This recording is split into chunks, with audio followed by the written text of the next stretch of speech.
एक राजा की बेटी की शादी होनी थी।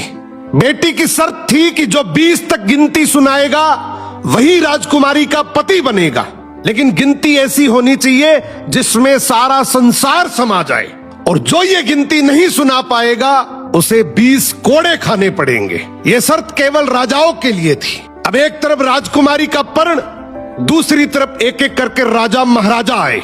राजा ने दावत का आयोजन भी किया, मिठाई और विभिन्न पकवान भी तैयार किए। पहले सभी दावत का आनंद लेते, फिर सभा में राजकुमारी का स्वयंवर शुरू होता। एक से बढ़कर एक राजा महाराजा आते हैं, सभी गिनती सुनाते हैं जो उन्होंने पढ़ी हुई थी, लेकिन कोई भी ऐसी गिनती नहीं सुना पाया जिससे राजकुमारी संतुष्ट हो जाए। अब जो भी आता कोड़े खाकर चला जाता। कुछ राजा तो आगे ही नहीं आए। उनका कहना था कि गिनती तो गिनती होती है।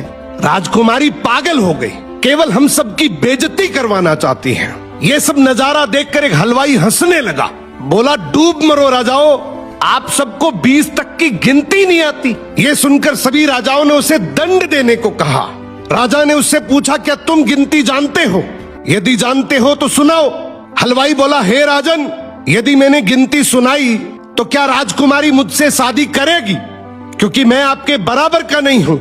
ये सुनते ही पास बैठी राजकुमारी बोली, यदि तुम ये सही से गिनती सुनाओगे तो मैं तुमसे जरूर शादी करूंगी, अगर नहीं सुना पाए तो तुम्हें तो मृत्युदंड मिलेगा। राजा की आज्ञा लेकर हलवाई ने गिनती शुरू की।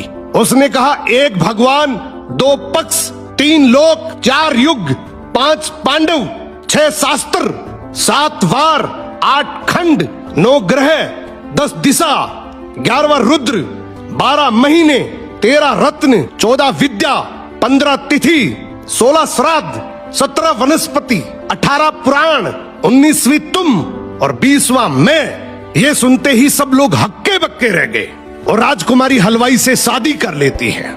इस गिनती में संसार की सारी वस्तुएं मौजूद हैं। तो जिंदगी में याद रखना, शिक्षा से बड़ा तजुर्बा होता है।